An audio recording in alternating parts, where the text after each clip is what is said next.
Dear student, back to back my channel self study teacher Guru में आपका हार्दिक स्वागत है। बच्चों, आज हम आप लोगों के लिए लेकर आए हैं UP board examination 2023-24 class 12th biology से संबंधित कुछ महत्वपूर्ण टिप्पणियां या 60 क्वेश्चन जो हर बार पूछे जाते हैं। तो आइए लेके चल रहे हैं। सबसे पहली टिप्पणी है असंग जनन। असंग जनन क्या होती है? देखिए, असंग जनन में बिना निषेचन बीज निर्माण की प्रक्रिया क्या कहलाती है? असंग जनन कहलाती है। इस प्रक्रिया में लैंगिक जनन को प्रतिस्थापित कर दिया जाता है। इसमें असंग जनन से उत्पन्न पादप असंग जनिक कहलाते हैं। ठीक है, क्या कहलाते हैं?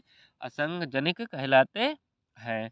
इन पौधों के जीवन चक्र में युग्मक जीवन संलयन नहीं होता है। असंग जनन जो पौधे होते हैं उनमें जीवन संलयन नहीं होता है। इसकी खोज विंकलर ने की थी, जो एक वैज्ञानिक थे। किन वैज्ञानिक का नाम क्या था बच्चों?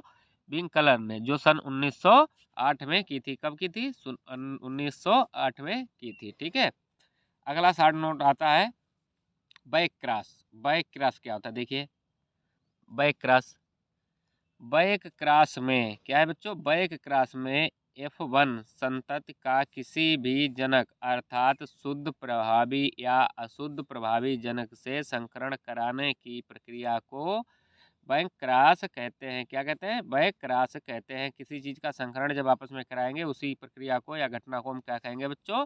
बैक क्रॉस कहलाता है। ठीक है, अगला देखिए, दूसरा है कि जीन, जीन रूप या जीन प्रारूप। क्या है बच्चों? जीन रूप या जीन प्रारूप। देखिए क्या होता है जीन रूप या जीन प्रारूप।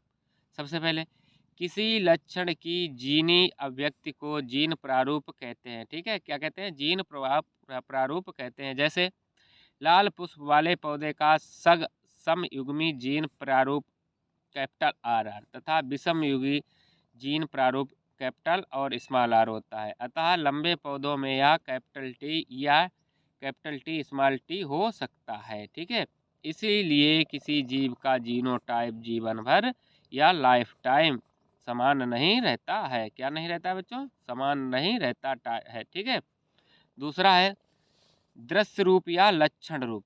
क्या है?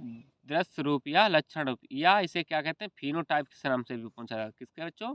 फिनोटाइप के नाम से भी पूछा जा सकता है। देखिए क्या होता है दृश्य रूप या लक्षण या फिनोटाइप, तीन नाम से पूछा जाता है। तो देखिए पहला है, किसी लक्षण का भौतिक या बाह्य दृश्य रूप लक्षण प्रारूप कहलाता है। क्या कहलाता है? लक्षण प्रारूप कहलाता है। जैसे एग्जाम्पल, लंबा पौधा, बौना पौधा, सफेद पुष्प आदि। आगे क्या है देखिए, यह समयुग्मजी या विषमयुग्मजी हो सकते हैं। किसी दिए हुए जीनोटाइप के फिनोटाइप के समय बदले सकते हैं। क्या सकते हैं बच्चों? जीनोटाइप के साथ फिनोटाइप के समय साथ में ये क्या हो सकता है? बदल सकते हैं। अतः दो अलग अलग जीनोटाइप का एक ही फिनोटाइप हो सकता है। क्या हो सकता है बच्चों? एक ही फिनोटाइप्स हो सकता है। आगे देखिए क्या है, संतान को, क्या है बच्चों? संतान को, अगला क्वेश्चन है, एक 60 क्वेश्चन है कि संतान को पिता से कितने प्रतिशत यानी कितने प्रतिशत प्रतिशत या परसेंट जीन प्राप्त होते हैं। क्या है बच्चों?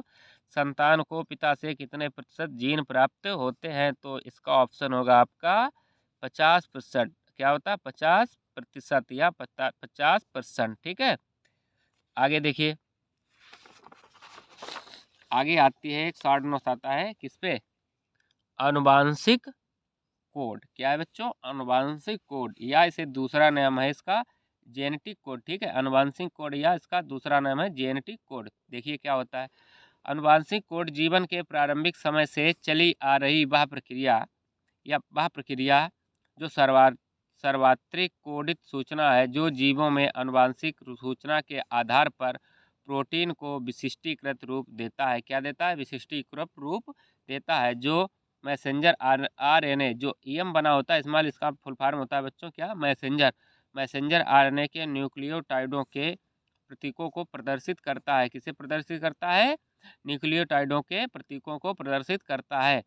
उसके आगे है कि मैसेंजर आरएनए अणु पर उपस्थित तीन क्षारकों का एक समूह जो एक एमिनो अम्ल को पहचानता है, यही प्रक्रिया जेनेटिक कोड कहलाती है। क्या कहलाती है? यही प्रक्रिया जेनेटिक कोड या आनुवंशिक कोड कहलाती है। ठीक है बच्चों, क्या कहलाती है? जेनेटिक कोड या आनुवंशिक कोड कहलाती है। अगला है बहुत इंपॉर्टेंट जो आता है कि द्विनिषेचन एवं त्रिसंलयन। दो निषेचन या त्रिसंलयन पे 60 नोट आता है बच्चों, बहुत हर बार पूछा जाता है लगभग। तो देखिए कैसे लिखना है आपको इसमें। सबसे पहले लिखना है कि इसमें पराग नलिका में जनन कोशिका विभाजित होकर दो नर युग्मक बनाते हैं। क्या बनाते हैं? दो नर युग्मक बनाते हैं। पराग नलिका नर युग्मकों को भ्रूण कोश में पहुंचाती है। पराग नलिका के द्वारा जो होता है वो युग्मक क्या होता है बच्चों? भ्रूण कोश में पहुंचते हैं। ठीक है, भ्रूण कोश में एक नर युग्मक अंड कोशिका से मिलकर जाइगोट क्या बनाता है बच्चों? जाइगोट बनाता है। इसे सत्य निषेचन कहते हैं। दूसरा, नर युग्मक द्वितीय केंद्रक दो अगुणित ध्रुवीय केंद्रकों से मिलकर त्रिगुणित बना लेता है।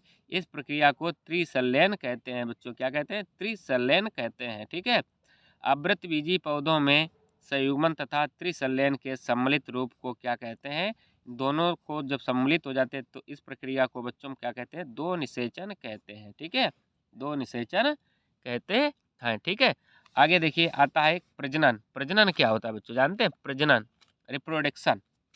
देखिए प्रजनन क्या होता है, आपको किस तरह से लिखना है। सबसे पहले लिखना है प्रजनन को इंग्लिश में कहते हैं रिप्रोडक्शन। ठीक है बच्चों, तो सजीवों की वह प्रक्रिया जिसके द्वारा जीवधारी अपने समान नए जीवों को जन्म देता है। ठीक है, प्रजनन के द्वारा ही हम लोग अपने समान एक नए जीव को क्या देते हैं? जन्म देता है। यह प्रक्रिया ही प्रजनन कहलाती है। क्या कहलाती है बच्चों? प्रजनन कहलाती है। ठीक है, मनुष्य एक लिंगी प्राणी है। क्या है? मनुष्य जो है बच्चों एक लिंगी प्राणी है। मनुष्य में केवल लैंगिक प्रजनन पाया जाता है जिसके विभिन्न पद हैं। मनुष्य में केवल लैंगिक प्रजनन पाया जाता है जिसके विभिन्न पद हैं। ठीक है, जैसे युग्मक। ठीक है बच्चों, युग्मक, जनन, निषेचन, भ्रूणी विकास, सगर्भता व शिशु जन्म व उसका पालन आदि आता है। ठीक है, क्या आता है? पालन आदि आता है। वीडियो अच्छा लगा हो तो लाइक शेयर एंड सब्सक्राइब अवश्य करें। नेक्स्ट वीडियो देखने के लिए कमेंट जरूर करें। Thank for watching.